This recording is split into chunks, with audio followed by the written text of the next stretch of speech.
नमस्कार, आप देख रहे हैं समाचार टाइम 24 और मैं हूं आपके साथ दीप्ति अग्निहोत्री। आपका स्वागत है हमारे प्रोग्राम यूपी स्पेशल में। उत्तर प्रदेश में पिछले 15 सालों से बीएसपी और एसपी सरकार के शासनकाल के दौरान भ्रष्टाचार और अत्याचार का बोलबाला होने का आरोप लगाते हुए बीजेपी ने यह दावा किया कि राज्य में परिवर्तन की लहर ही नहीं बल्कि सुनामी चल रही है। बीजेपी के राष्ट्रीय सचिव श्रीकांत शर्मा ने कहा कि प्रधानमंत्री नरेंद्र मोदी के नेतृत्व में पिछले 2.5 साल में कैद में भारतीय जनता पार्टी की सरकार ने सबका साथ सबका विकास की भावना के साथ काम किया और भ्रष्टाचार विहीन पारदर्शी सरकार दी है। उन्होंने कहा कि उत्तर प्रदेश के लोगों में आशा एवं उम्मीद की नई किरण जागी है। भारतीय जनता पार्टी हमेशा से काम करने की राजनीति में यकीन रखती है, इसीलिए हमें बार बार जनता का आशीर्वाद मिलता है। उत्तर प्रदेश में भारतीय जनता पार्टी के पक्ष में परिवर्तन की लहर नहीं, परिवर्तन की सुनामी चल रही है, जिससे एसपी, बीएसपी और कांग्रेस के होश उड़ गए हैं। वैसे भी मायावती, अखिलेश और राहुल अपने अस्तित्व को बचाए रखने की अंतिम लड़ाई लड़ रहे हैं। शर्मा ने कहा कि प्रधानमंत्री नरेंद्र मोदी ने पद संभालने के बाद उत्तर प्रदेश के विकास के लिए कई विशेष परियोजनाओं की शुरुआत की ताकि उत्तर प्रदेश को विकास के पथ पर तेजी से अग्रसर किया जा सके। राज्य की जनता में कांग्रेस सरकार की गांव, गरीब और किसानों की भलाई के लिए चलाए जा रहे जन कल्याणकारी योजनाओं को लेकर जबरदस्त उत्साह है। यूपी के कानपुर देहात में एक बार फिर ट्रेन दुर्घटना हो गई है। अजमेर सियालदह एक्सप्रेस के 15 डिब्बे पटरी से उतर गए, जिसमें से 13 डिब्बे स्लीपर क्लास के थे। ये दुर्घटना कानपुर से 43 किलोमीटर दूर रूरा इलाके में हुई है। इस हादसे में अभी तक 48 लोगों के घायल होने की खबर आ रही है। दुर्घटना स्थल पर राहत ट्रेन पहुंच चुकी है।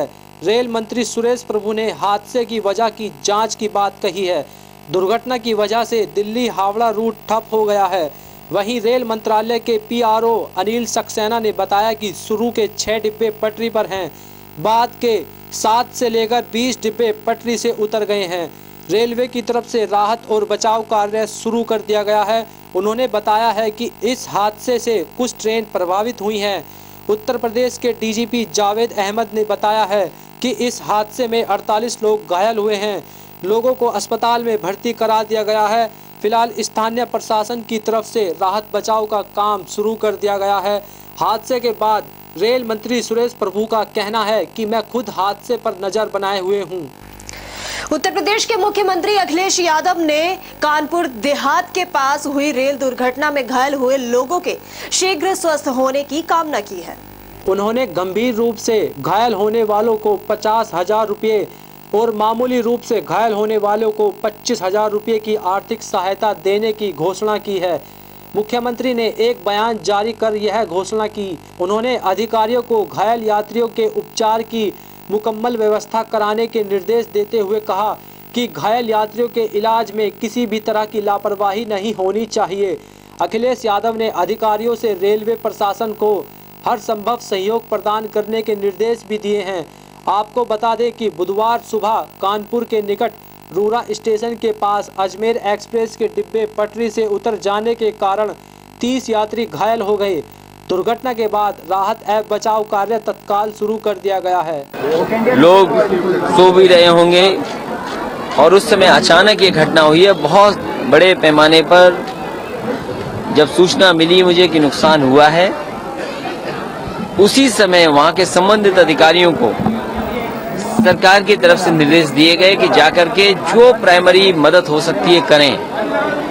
मौके पर डीएम, मौके पर पुलिस कप्तान, मौके पर आईजी, मौके पे कमिश्नर और जितनी भी आसपास एम्बुलेंस हो सकती थी जो कम समय में पहुंच सकती थी, वो पहुंचाने का काम किया है, जिससे ज्यादा से ज्यादा लोगों की जान बच सके या ज्यादा से ज्यादा लोगों को निकाला जा सके। मैं समझता हूँ ये घटना दुखद हुई है। ये घटना ऐसी नहीं हो, क्योंकि बहुत से बेचारे जो सफर में हैं उनकी जान चली गई है इसमें।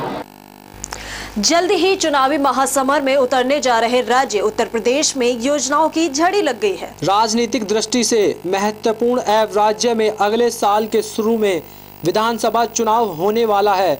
इसीलिए मतदाताओं को लुभाने के लिए केंद्र सरकार और राज्य सरकार द्वारा विकासात्मक और जन कल्याणकारी योजनाएं शुरू करने का श्रेय लेने की होड़ मची हुई है।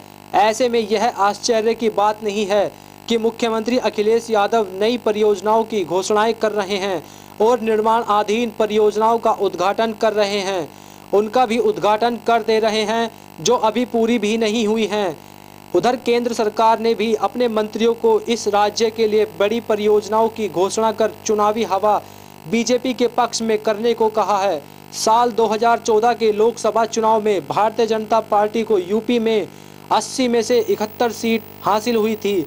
समाजवादी पार्टी की ओर से 43 साल के मुख्यमंत्री अखिलेश यादव ने 15 दिनों में 75,000 करोड़ रुपए से अधिक की परियोजनाओं का उद्घाटन किया एवं शिलान्यास किया है।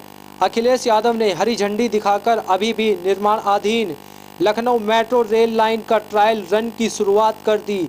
कई कृषि व्यापार परियोजनाओं और 50 सरकारी अस्पतालों का शिलान्यास किया। राज्य के 27 लाख सरकारी कर्मचारियों के लिए 7वें वेतन आयोग की सिफारिश लागू की। छात्रों के लिए मुफ्त लैपटॉप का वितरण हो ही रहा है। साथ ही सत्ता में वापसी होने पर लोगों को स्मार्टफोन देने का वादा कर रहे हैं। इसके लिए पहले ही 1 करोड़ लोगों का पंजीकरण हो चुका है और 17 अति पिछड़ी जातियों को अनुसूचित जातियों की सूची में शामिल करने की अनुशंसा की है। केंद्रीय मंत्री रामविलास पासवान ने बीएसपी सुप्रीमो मायावती पर निशाना साधते हुए कहा कि दलित की बेटी होना भ्रष्टाचार में संलिप्त होने का लाइसेंस नहीं देता है।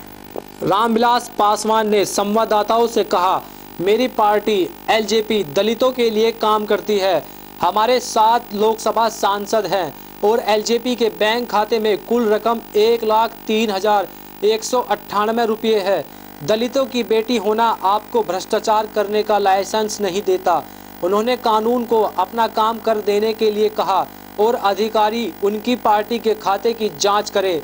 8 नवंबर को नोटबंदी की घोषणा होने के बाद से मायावती द्वारा इसके विरोध पर चुटकी लेते हुए लोक जनशक्ति पार्टी के अध्यक्ष ने कहा कि यह स्पष्ट हो गया है कि उनके जैसे और आरजेडी प्रमुख लालू प्रसाद जैसे लोग इसका विरोध क्यों कर रहे हैं। रामविलास पासवान ने कहा, वे पूरी तरह प्रभावित हुई हैं, इसीलिए वे इतना हल्ला कर रहे हैं। मायावती के भाई के खाते में 1 करोड़ 43 लाख रुपये जमा होने का जिक्र करते हुए पासवान ने कहा कि उन्हें धन का स्रोत बताना चाहिए। पासवान ने कहा, वह ही क्यों, उनकी आय का स्रोत क्या है, वह डरी हुई क्यों है। उन्हें एजेंसियों को सभी खाते और जमा की जांच करने देना चाहिए। अब वक्त हो चला है छोटे से ब्रेक का। ब्रेक के बाद भी खबरों का सिलसिला जारी है। देखते रहिए समाचार टाइम 24।